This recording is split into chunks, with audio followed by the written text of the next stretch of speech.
The condition of the coin matters greatly. A heavily worn 1935 penny might only be worth a few cents or dollars, but a well-preserved one, especially in mint state, can command impressive prices at auctions. Collectors seek coins with sharp details, original luster, and minimal signs of wear. Those are the specimens that often fetch hundreds or even thousands. As with many wheat pennies, the real excitement lies in what collectors are willing to pay today. On platforms like eBay and heritage auctions, 1935 wheat pennies in pristine condition have sold for amounts that would shock anyone who dismisses pennies as worthless. Bidding wars often erupt over coins with unusual features or extraordinary preservation, sending prices soaring. Part of the magic of the 1935 penny lies in its dual nature. On one hand, it is an accessible coin. Many people can find one in their collection. On the other hand, it has the potential, depending on condition and rarity, to bring in substantial money if sold in the right marketplace. This balance between commonality and hidden value is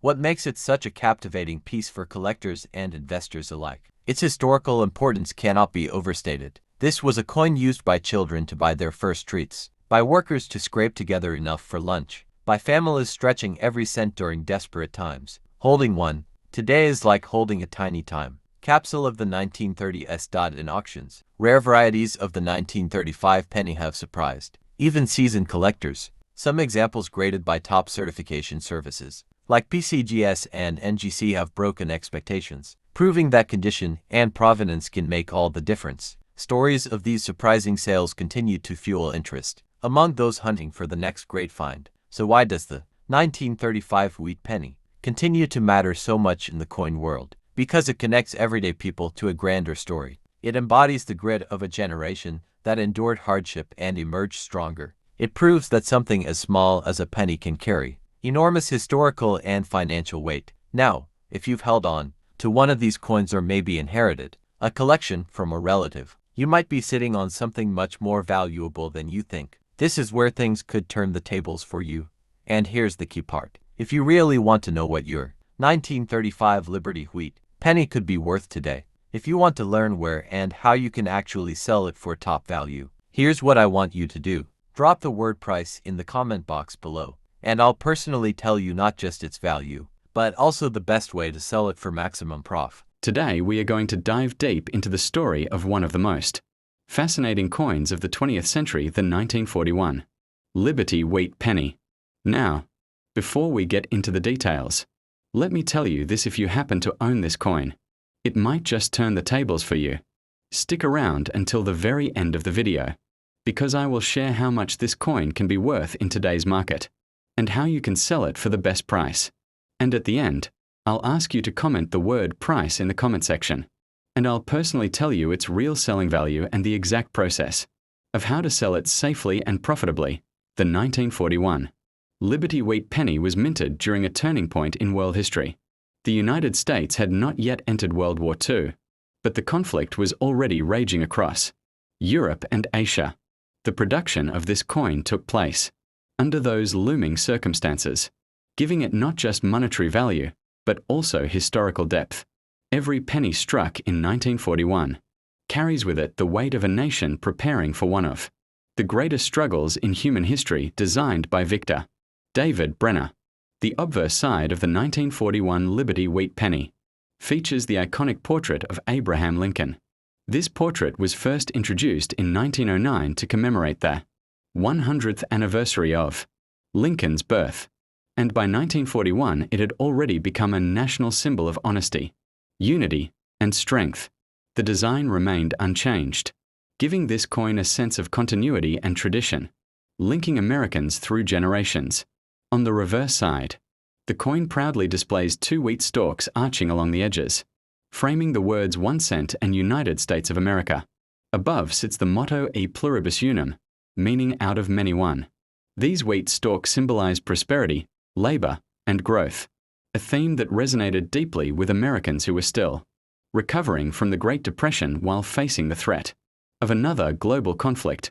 The 1941 wheat penny was struck at 3 different U.S. mints: Philadelphia, Denver, and San Francisco. The Philadelphia mint coins bore no mint mark, while the Denver mint coins carried a small D. and the San Francisco coins are small. Collectors often look for these mint marks, as they can greatly influence the rarity and value of a coin. In terms of production, the numbers were staggering. More than 887 million pennies were minted in 1941, making it one of the most common years for wheat pennies.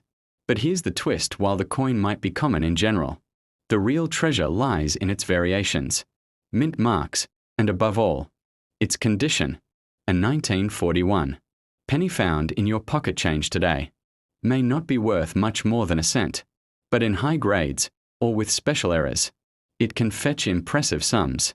Error coins are particularly fascinating. 1945 Liberty Wheat. Nickel is part of a long series that began in 1938, when the U.S. Mint decided to replace the Buffalo nickel design. The new design honored Thomas Jefferson, the third President of the United States and author of the Declaration of Independence. The Obverse featured Jefferson's portrait, while the reverse showed his home, Monticello, a neoclassical mansion in Virginia that has become a symbol of his legacy. 1973 The Jefferson nickel had already been in circulation for 35 years, making it a familiar and trusted coin among Americans. It was not a commemorative issue, but part of the standard circulating coinage minted in large numbers to meet everyday economic need. The portrait of Thomas Jefferson, facing left, designed by Felix Schlag. The word Liberty is inscribed to the right along with the date 1973. Above Jefferson's head is the national motto, "In God We Trust, Monticello." Jefferson's famous estate appears prominently at the center.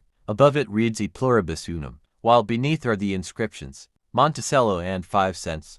The word United States of America curves along the bottom. This design remained unchanged from 1938 until 2003, aside from minor modifications to sharpen details.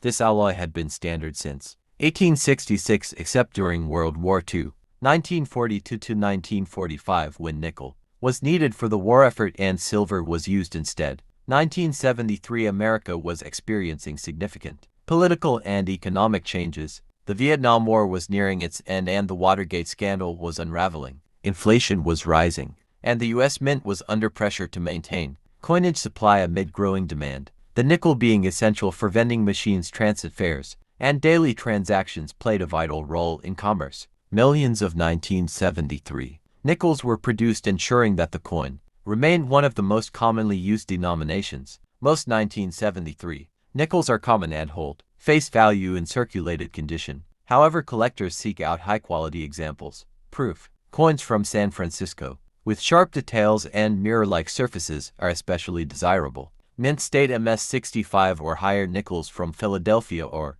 Denver can fetch a premium. Full steps F. designation on Monticello's staircase. If the steps are fully visible and unbroken, the coin is much rarer and valuable. Some 1973D. Full steps nickels can sell for hundreds or even thousands of dollars at auction. 1973 Jefferson nickel represents the stability of U.S. coinage design in the mid-20th century. While not rare in general circulation, it connects modern collectors to a long-running series that has become a cornerstone of American numismatics. The Jefferson nickel continued in its original form until 2004 when the U.S. Mint introduced You.Rich designs for the Westward Journey series. Today, the 1973 nickel stands as a nostalgic reminder of an era when the nation was facing